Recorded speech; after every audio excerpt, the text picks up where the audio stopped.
Bismillahirrahmanirrahim. Assalamu alaikum students. Welcome back. Student, basically in lecture 1 we start a new topic that was equivalent frame method, and in this lecture 2 basically we will continue the rest of the topic. Okay, so let me recap some parts of that lecture.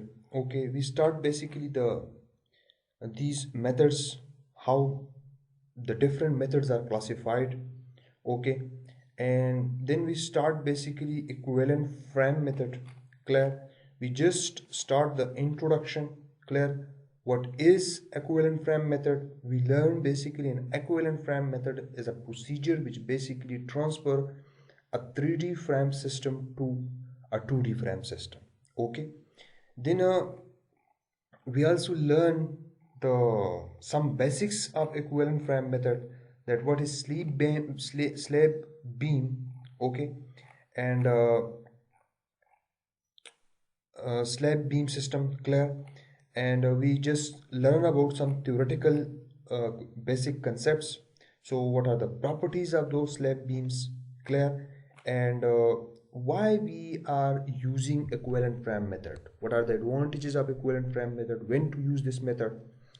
And similarly we learn these basic concepts. Clear? Although I don't explain in detail these concepts, but I give you just some kind of idea that what these things basically means. Clear? After that we learn the properties of columns. So the equivalent column concept, why we use this, what are the importance of equivalent column concept. And we also learn the role of the torsional constant, that is C. Okay, one thing which I want to share with you, remember this transverse member, which may be a beam, which may be a slab portion, it is very important. It basically increases the stiffness of this column.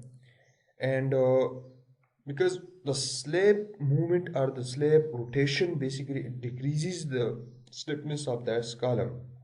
So therefore in equivalent frame method basically it covers the part or the role of this transverse member. So this is very important to understand this transverse member and its rightful calculations. Basically the calculation of a torsional constant, that is C. We do some example on it. And this is the equivalent column stiffness. Okay, flexure stiffness. And how we calculate this and how we use this equation in today's lecture, inshallah we will learn that how to understand this equation and how to use this equation basically. Clear? So you will see this example, this equation, that how we will use this. And this is the final exam detail, that what is the role of torsional constant C. Clear? And here this is the torsional constant C, and the basic rule of this torsional constant C is that it basically, you see in this figure, the column bends, the beam rotates here and here, but at a larger value rotation here as compared to this point. So this there basically is transverse member or transverse beam play a role to prevent the rotation, and that role of this transverse beam is covered by this torsional constant C. Clear? So we do some example on it. Okay, we start basically 3 to 4 examples, this example, and you see how we do these examples. Clear? And in today's topic basically we will learn the distribution factor. These are the examples. Let me show you those examples. We cover these examples from Wang book. Clear? Similarly we cover these examples also, and we also cover this example. This is the same example. Okay, these two examples basically we covered. A slab system with column capital and a slab system without column capital. Clear? without column capital. Where is that example? This one. We cover this example. Clear? So the distribution factor, once we calculate our our stiffnesses, we start calculating the distribution factor. I think so you will known to a distribution factor that it basically explains that if, for example, this is a joint and there is beam, the transverse beam, there is column, top column, bottom column, and this is the horizontal beams. So if a movement we apply here, what amount of movement is transferred to this column, this beam, and this beam. This is how we call distribution factor.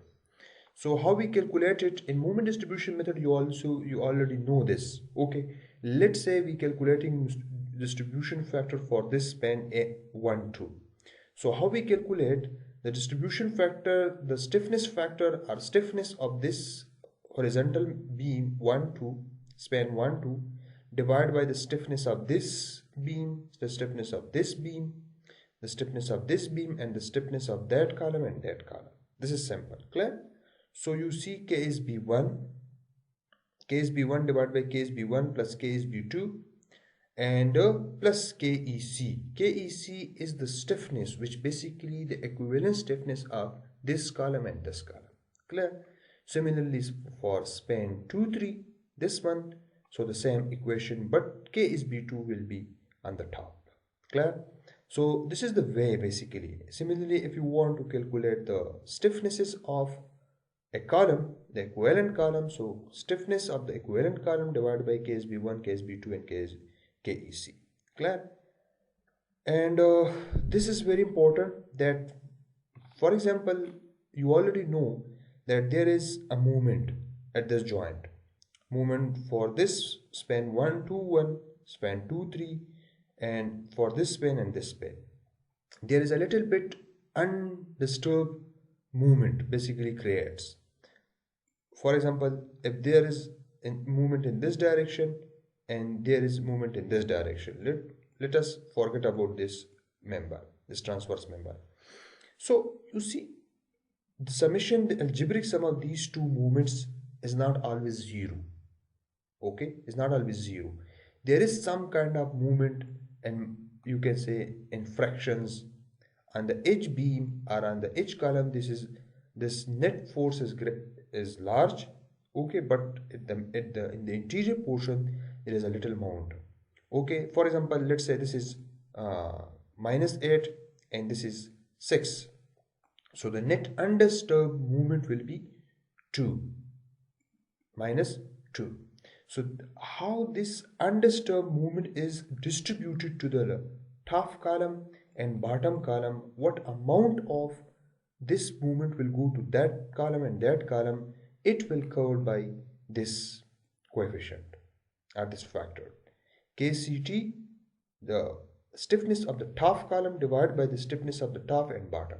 Similarly, the portion of the unbalanced movement which is go to the bottom column will be KCB, the stiffness of the top divided by the stiffness of the both top and bottom column. Okay, so this is a kind of distribution factor.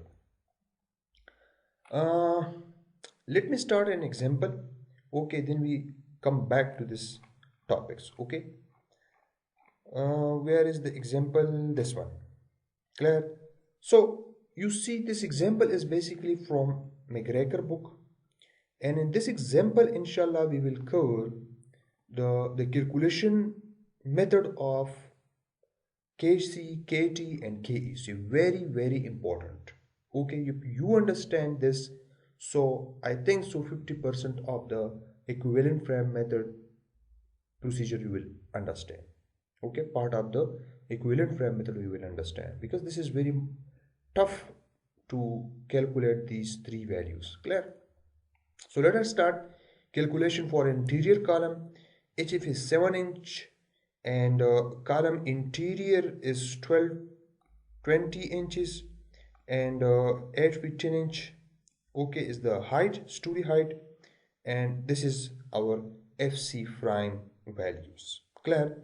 So what we have to do, we have to calculate KT, summation of KC, KEC for the interior connection between the slab strip along line 2 and column B2. Okay, let me show you the diagram. There is no diagram, but I will show you this example in McGregor book. Clear? So chapter 13, and this is equivalent frame method, and here we have, I think so, this example.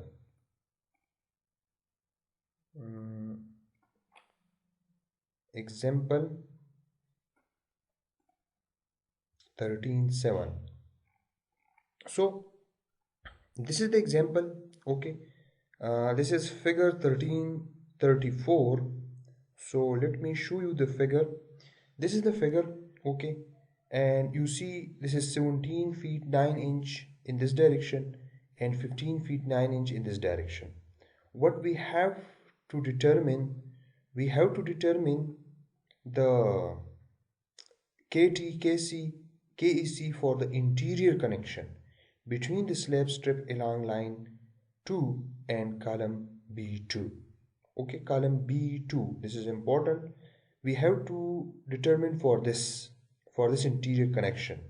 So how we will determine basically the, remember, this is our analysis direction. Remember, this east west is basically, sorry, east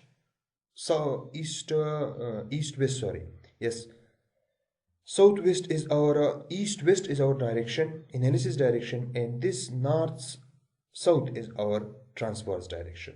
So what I mean, basically we have to determine L2. So L2 will be equals to half of this span and half of this span. Okay, that comes out to be 15 feet and 9 inches. L2 is this one. And you see this column is basically oriented along the analysis direction. So 12 inch will be our C2 and 20 inch will be our C1. Remember, C1 is the in the analysis direction while C2 is in the transverse direction. Okay, you must differentiate between these two. C2 align with L2 while C1 is basically aligned with L1. Clear? So C1 is 20 inch and C2 is 12 inch. Clear? So according to ACI code, okay, I already explained these things. We have to consider we have to consider a transverse beam, although there is no beam along this line. But according to that section, we have to imagine an imaginary transverse beam. And I already in lecture 1 I explained this, that the width of that beam will be equals to the width of this column, or C1. Okay, and the thickness or the depth of that beam will be equals to the depth of the or the thickness of the slab, as we did in some example on that because if you don't have any beam, let's say, how to calculate C value, I already did 2 to 3 example on this. Okay, so please watch lecture number 1.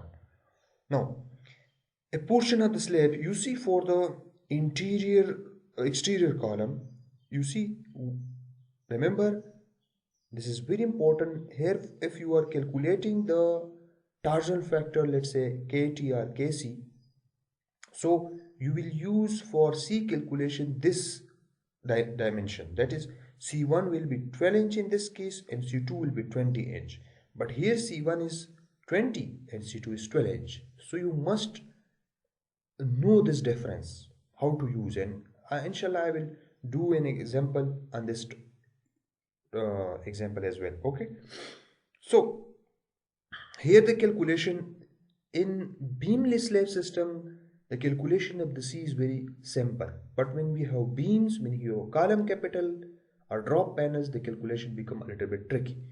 Clear? So for this, you see here our Y will be 20 and our X will be the thickness of this slab, that is 7 inch. So here we have 7 inch. Clear? And the the longer side of this dash portion are the longer side of the, this is our transverse member. Remember, it goes in this direction. Okay, it goes in this direction. Remember, this is our transverse beam. Clear? This is important to understand. This is our transverse beam basically, and this is our analysis direction. So that's why basically we have to consider this section is our transverse beam. So the longer side will be y and the shorter side will be x. So that is the process. This is x, this is y, and I take basically x y x cubed divided by 3. We got this one. Clear? So we will using the formula. The formula is simple for KT summation. This summation means, as you see in this example, because transverse beam moving in this direction as well as moving in this direction. Okay, sometime you will see, I will do an example on it, next example. Sometime this panel length and this panel length is not equal. So in that case basically here you see that we will multiply this factor by 2 because we have similarity. You see, this side and this side is equal, but if it is not equal, we have to sum this. This will be separately calculated and this one will be separately calculated. Remember, this is very important point. So 9 ECS times 1780 and all these values L2 is known. That is basically I already explained, that is L2 is the width of this equivalent frame, and that is 15 feet and 9 inch. Clear? And it 12 is convert these feet to inches. Similarly, C2 here, you from this diagram, C2 is 7.5 12 inches, and C1 is 20 inches. But for the each column, that is this one column, remember this C2 will be 12 inch and C1 will be 20 inch. This must be remembered. Clear? So we just plug the values and got the answer is KT equals to 207 ECS. Okay, EC is the modulus of elasticity of slab. How to determine L2? Here you see. And the next one is KC. This is important. Okay, I don't discuss this in lecture number 1 because in that stage you are not unable to understand. Here you see that KC is K times EIC divided by LC, moment of inertia divided by the center to center length. So this is our actual B column which I draw here. Okay, this is our first floor and this is our bottom floor. You can say this is our top and this is our bottom, and this is our column which is in between two floors. So the center to center height is LC, while the clear height, which is unsupported length, is center to center length minus thickness of the slab. Half thickness this one, half thickness this one. It will give you LU. Clear? Now, remember, this is our center line of the span. Let's say we are calculating our KC here. One of the most important point is also know that the stiffness of the slab from the top to bottom is considered to be infinite. Remember, it is infinite stiffness in the slab system. Okay, and then it will decreases. So this is basically the equivalent column. This is the equivalent column. Okay, now if we are calculating the KC at this point, so TA is what? It is the thickness of the top of this equivalent column, meaning that it is from the center to the bottom of the slab. This is our TA. And the lower portion from the center of the slab to the top of this slab, this one, okay, you see here, this is TB. This is very important. It becomes complicated when we are dealing with slab beam system. Inshallah, I will do an example, next example. So you know TA and TB, TA and TBB in this case, in beamless case, they are always equal. if the floor thickness is same. So TA is equal to this thickness divided by 2, and similarly TB will be this thickness divided by 2. And IC, you already know the column will bend about its stronger axis. So BDQ divided by 12, and TA and TB equals, okay, that is 7.5 divided by 3.5, sorry, 2, which give you 3.5, and the ratio of the LC divided by LU is this one. Okay, now TA divided by TB ratio is 1.0 and LC divided by LU is 1.7. Now what we have to calculate this K and the carryover factor, okay, for this column, okay, that what amount of movement will be carried over to the top and bottom. Okay, so this is very important calculation. You will see how to do this from graph. Clear? So we will using graph A17. Already I explained this in lecture number 1 that I will explain these graphs. So from Nielsen book, basically this table is available. Okay, and we will use the calculation of that K. So we will interpolate the values. Let me show you this table A17. Okay, table A17 is this one. This is from, I take this from Nielsen book. Okay, here you see KC. So KC is what? K times EIC divided by LC. Here you see. Now this is KC. So here you see 3 cases. These values are used for these 3 cases. Presently we have this case, a beamless case, a drop panel, or when you have column capital, but it will also use for beam slab system. Remember, basically there are some theoretical calculation can be also used, which is the column analogy method, I think so, procedure, but they are very lengthy, very time consuming. So basically these graphs are developed. Here you see LC by LU, and here you see TA by TB. In our case, what we see here, our LC by LU is 1.07 and TA over TB equals to 1. So TA by TB is basically equals to 1. So here we have, okay, and LC by LU is 1.07, mean that which lies in between these two. So linear interpolation is allowed here. So we have to interpolate the value in between 1.05 and 1.10 because our value 1.07 lies in this region. So we have to join this value with these values. Clear? This is the procedure.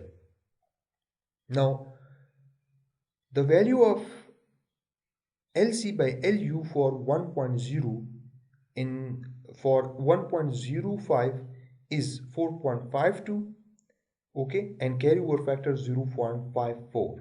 Okay, you have to note down these two values. Then for 1.10 we have 5.09 and 0.57. Clear? You have to write down these values, okay, in this tabular form like you see here. You see this table, I got those values, okay, the same values. Now what we have to do, we have to interpolate the value for this one, and here we need this value.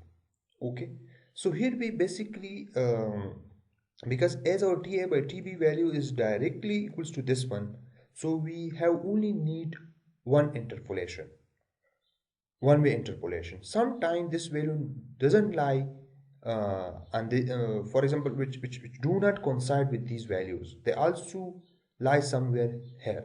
In that case we need two-way interpolation. I will show you that calculation as well. So how to calculate this value? The formula I written here, this is the interpolation formula. Okay, and once you got your KAB value, which is this one, okay, so KC will be K times EIC divided by LC. We already know KIC and LC. Just plug all the values, you got your Similarly, remember you have to interpolate the carryover factor value for 1.07 as well. And this value, carryover factor value, will be used in moment distribution table. Clear? So that's why we need this value, carryover factor value. And same thing, I already show you these values, and the formula is written here, and this is our carryover factor. Clear? You can develop your Excel sheet for this because this is a little bit lengthy procedure, and you just plug here the value of those things. Okay, let me show you this calculation. Basically, let's say for example, if we calculate in the carryover factor, yeah, let's say these values, this one. So 1.05 will be right down here, just simple 1.05. okay, here we have 1.1, I think so, 1.1, and here we have 0, here we have 1. Clear? This we don't need this value. Clear? Because our value coincide with this one. Here we have 4.2, so 4.2, and here we have 4.40, so 4.40, and here we have 4.52 and 5.09, so 4.52, and here we have 4.50, I think so, 5.9, sorry, this is wrong, 5.09. okay, so basically we need this value here. Okay, so let me plug these value here, 1, and I copy this and I paste here, Control Z. This is this one, okay, this one, and this is wrong, so this value is 1.07. okay, so you got around about 4.75, which is rounded. Okay, so you got, which is equal to, okay, 4.76. so similarly you can use that sheet for carryover factor. Clear?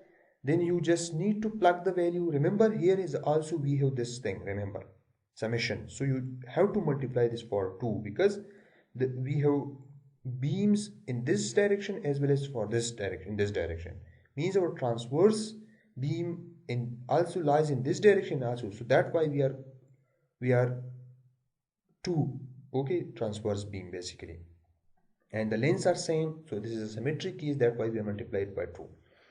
So this is our IC and LC, and we got now 1 over KEC divided by, this is the equivalent stiffness, so you just need to plug the value, divide these two, okay, bring KEC over here, and the value which you got here bring lower here. Okay, so you got your KEC will be 161 EC. Okay, percentage reduction in effectiveness stiffness.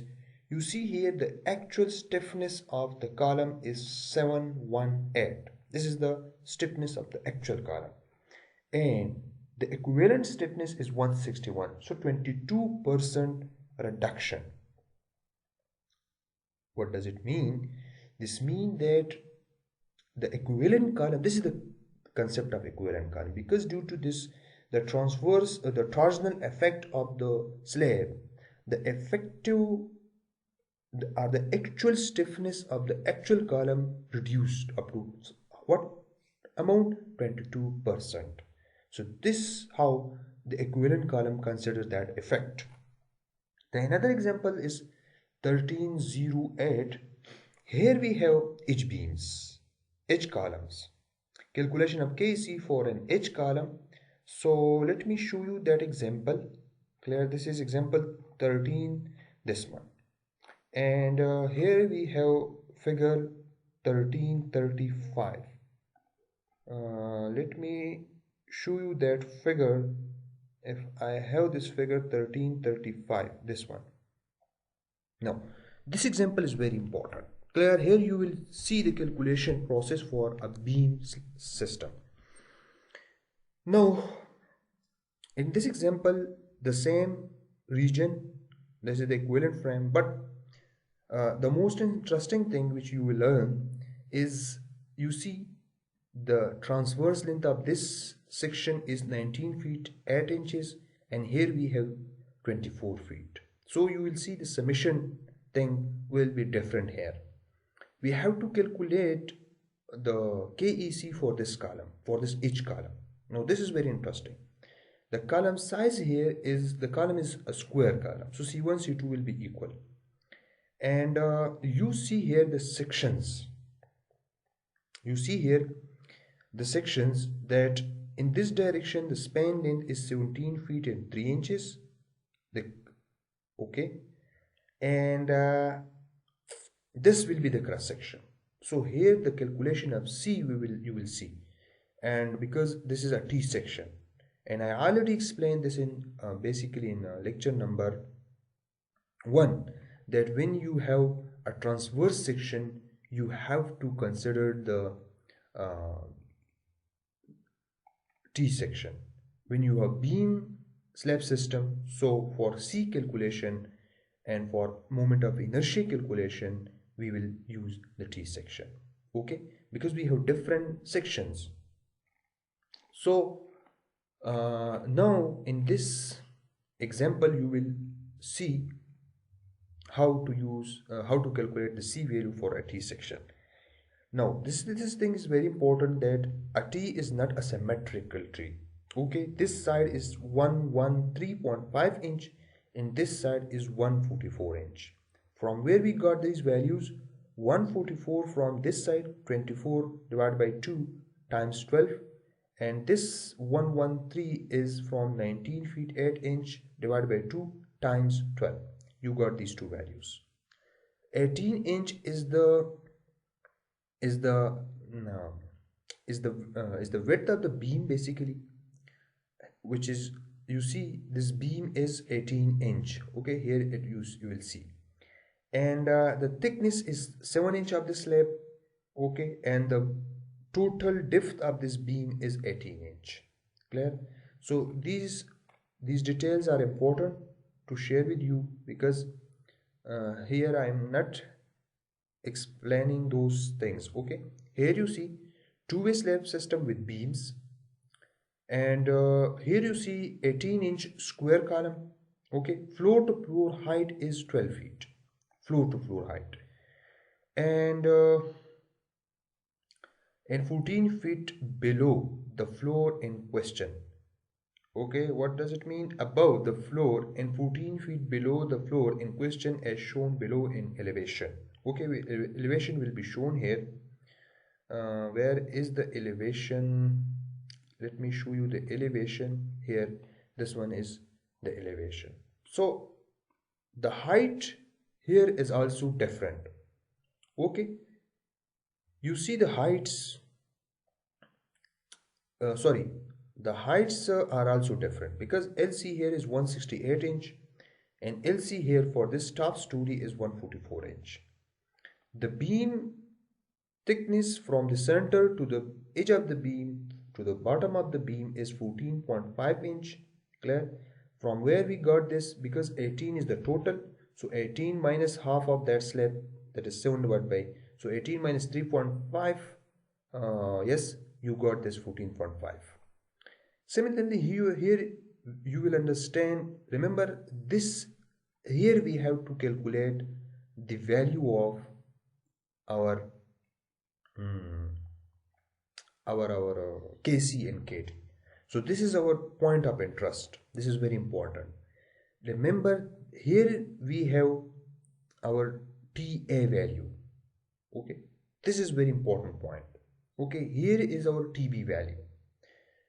TA value lies in that region, in that point, at that point where we are going to calculate our KC and KT. So here we are calculating here for this beam the KT and KC value for this point. So that why this from the center of the slab to the top of the beam or the slab, this TA value will be used. This is 3.5 and TB will be here. This is very important point. Okay. And similarly, this will be LC for the top and this will be LC for the bottom. Here you see, if you are going to calculate your value, like let's say here, remember you are calculating your KT and KC value here, then this TB will be your TA and this value TA will be your TB value. So in that case, this one will be TA and this one will be TB if you are calculating your point of interest is here. Okay, this is very important. So beams are 18 by 18 inches. Clear? Compute KEC for the connection between the slab strip along line B and column B1. Okay, this is basically column B1. Where it is? Column B1. We have to calculate for column B1. This is not figure. Let me show you column B1. This one. This is grade 1 and this is grade B. So here for this H column. Now the calculation is simple. Okay, I will show you the calculation. Here remember we have an edge beam. So the edge beam will be looks like in this shape. Clear? And these are the whole calculation. I already explained it. Clear? This is the elevation view. Clear? And we have basically we have to select a T beam, an edge beam, L beam. Okay, so if it is a interior beam, let's say this is B2, mean that if you are going to calculate your value here, then you will use your T beam section. But as our interest here, so we have to use L beam section, H beam section. Clear? So let me show you. If your section is T beam, so this one option will be used. Remember, this is option B, I think so. In lecture number 1 I'll explain, so please watch that lecture how to calculate C value. But here you see, this is our section 1 and this is our section 2. I already explained this value. I don't want to waste my time on it. This is section 2 and this is section 1. Now this is my torsion section. Okay, this is my transverse member section. Okay, so torsional member at B1, torsional member at B2. Okay, if you are calculating for interior, although we don't need this, we need this one. Clear? So one must try different options as we did in previous while discussing defining torsional constant. I already explained this in lecture number 1, so please watch that lecture. So the calculation is done here. Okay, and now next proceeding to the summation of KT. So as you calculate your C value, the calculation of KT is simple, because the only tricky part is this one. Clear?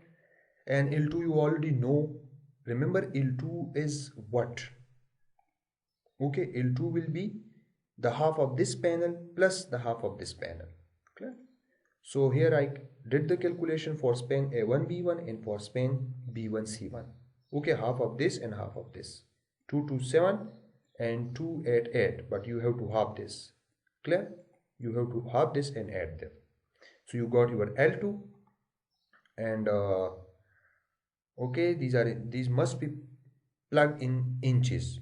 This is C value and you this is for span A1 B1 and this is for span B1 C1. This is the purpose of this summation. Okay, in that example, previous example, we just multiplied by 2, but here is not that case. Remember, here is not that case.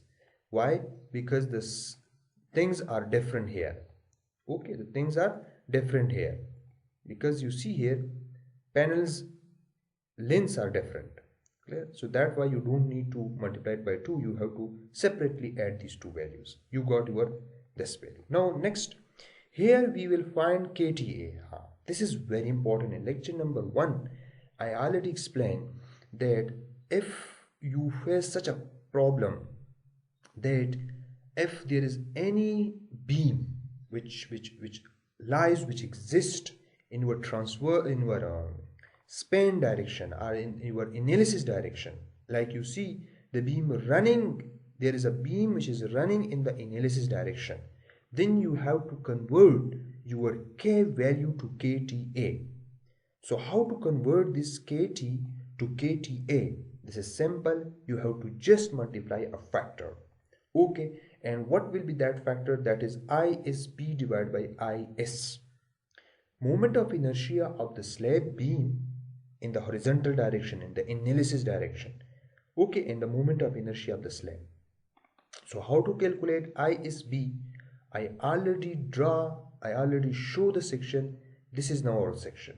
So for this section we have to calculate, because this is our slab beam section. Remember, this is our slab beam section. And the slab section will be just the top portion. Remember. Okay. So here you see we will need the centroidal distance. Okay. You have to divide that section in two parts. The top part, bottom part. Calculate your centroidal distance. I already did this from the top, because you see the sections looks like in this shape. Okay, the section looks like in this shape. So from the top, our y bar basically at the centroid point is at a distance of 4.39 inches. Then we have to use the parallel axis theorem, and we will determine the moment of inertia of this T section. Okay, this is the parallel axis theorem. I write down, and this is our moment of inertia. I think so. These are simple calculations. You don't need to be confused. This 7 by 2 is the half of this distance, and this 18 this 7 plus 11 by 2, because the depth of this beam is 11 inch, because 18 inch the total. So 18 minus 7, you got 11 inch, and half that one 11 plus that one, because your reference axis lies here. So the total distance of this centroid will be 7 plus 11 by 2. So you must know how to use parallel axis theorem. Then IS is the moment of inertia of only the slab portion, not the beam portion. Okay, only the top portion. So that L2 times this cube divided by 12. So you got that IS. So you have to determine that factor and multiply with KT. You got your KTA, and this one will be used in the rest of the calculation. This is very important. Okay, when you have beam lies in the direction of your analysis. Remember, this is our analysis direction. Okay, which lies in east-west direction. Okay, so there are beams in east-west direction, so that why we have to multiply this factor. Now, summation of KC. Okay, for the columns, B1 column, using gross section, because ACI this section allow you to use the gross section, so that why they are using the column moment of inertia. You don't need to calculate your crack moment of inertia, correct? And you just need to find out your LC, which is already explained, LU, okay, which is already explained. LC by LU is that one, clear? So these things are not here. Okay, let me show you here. Okay, these values, look, we are using this one. This is our LC and this is our LU for the top, and for the bottom LC is this one, LU is this one, clear? So for bottom column, your values LC and LU values are these one, and the ratio will be this one, clear? And TA by TB for the bottom. Remember, your TA and TB, this is very important to understand. Look here, for the bottom, I already explained, this is our point of interest. So your TA value will be this one, okay, this one will be your TA value, clear? And this one will be your TB value, this small area. This is 3.5 inch and this is 14.5 inch, which is already here, 14.5. So this is your TA value. Okay, but for the top column, remember your TA value will be here, that is 3.5 inch here, and that one will be your TB value. This is very important point. Okay, so your TA and TB for bottom will be this one, and go to the table A17, and remember there we need two-way interpolation, because you see this is 4.0, 4.5, our value lies in between these two values. Similarly 1.11 lies in these two values, so we need two-way interpolation. Clear? First of all, we need to calculate this value, then we need to this value, then we got our final value. So if you have an Excel sheet, you can do this very simply. Clear?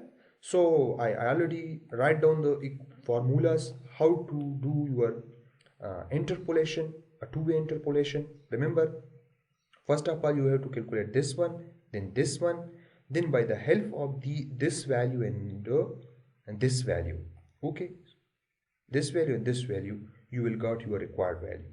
Similarly, interpolate between 6.4 and this one. I already write down the calculation, and the final value will be this one, 5.73, and that is multiplied with the Kc as we did in the previous example. You got your Kc value will be this one. Okay, for above column, this is for bottom column.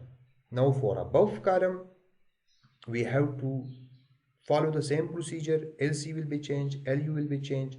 Here LC by LU is 1.14, but TA, here you see TA is 3.5 inch and TB is 14.5 inch. I already explained this because our point of interest is this one.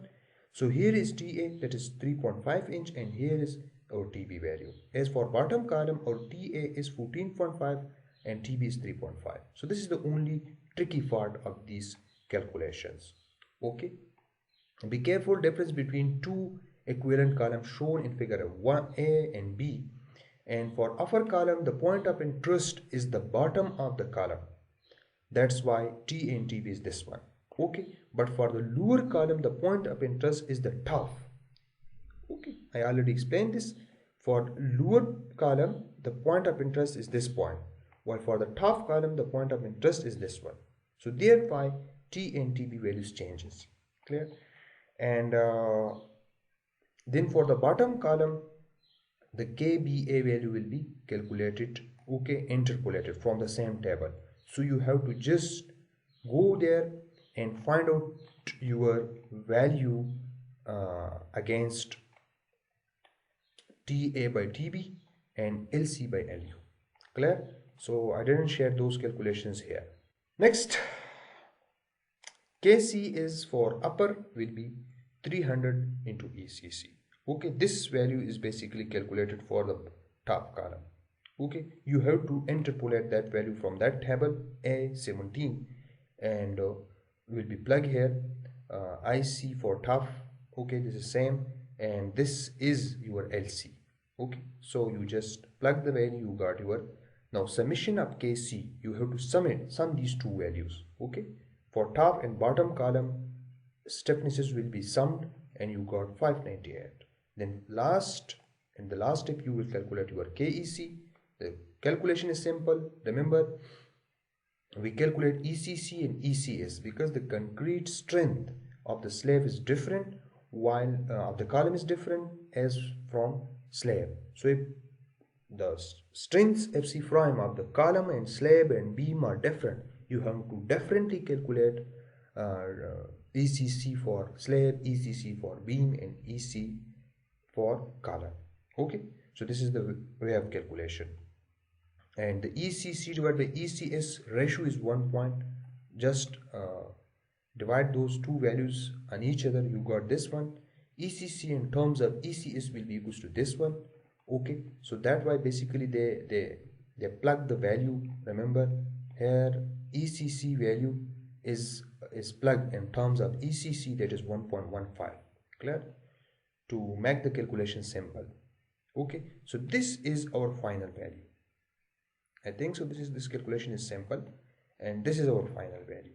So you must know the procedure how to calculate it. Okay, how to calculate KEC, because if you understand this, okay, Around about 50% of the calculation of the equivalent frame method will be, you can say, you learn. It's very tricky part. Inshallah, in next lecture you will see we covered this example, that is lecture number 08 from gravity analysis. Okay, here we have this example. Okay, from this lecture we will cover this example, a very lengthy example, which I already did. Okay, and you will see the calculation of this example. Okay, for this slab system the whole frame will be analyzed. Okay, for top frame and as well as for interior frame. Okay, this is very important. Such kind of frame will be taken and we will do the analysis for this interior frame and for that top story. So for interior story and for top story, I will show you the whole procedure and for whole calculations. So see you in this lecture number 3, and we will did this example. Up to this point, if you have any question, you can ask. Thank you for watching.